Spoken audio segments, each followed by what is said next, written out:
there's also an interplay with gender. When we look at the hormone interplay, so estrogen, for example, is an immune stimulating. It stimulates the immune system, and human beings have the balance of estrogen and testosterone, but women have more estrogen. Estrogen is part of our female cycles.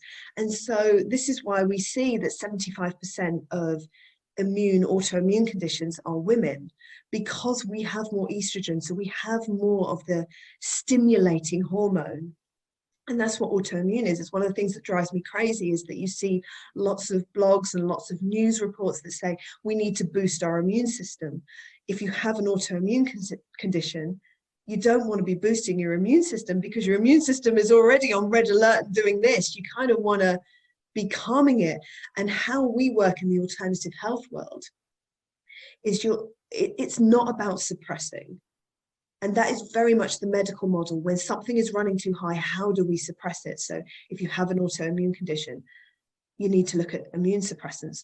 We look at how do we balance it. We're looking at the garden's out of balance. There is an overgrowth, and we need to get the gardener involved, because when there's an autoimmune condition in the body, the gardener's panicking.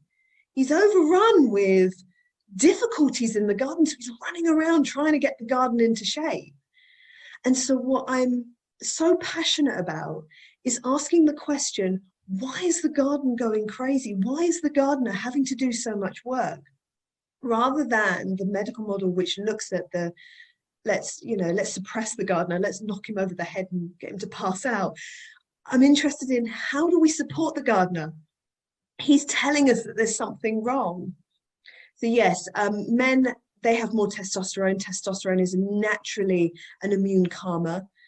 So this is why we're seeing with COVID, for example, there is more men who are struggling with COVID than women, because women have more of estrogen, which is more of an immune stimulator. So we've got stronger immune systems from that regard, and men have that immune suppressant. So they don't have as many autoimmune conditions, but are affected more when it comes to infections or pandemics, for example.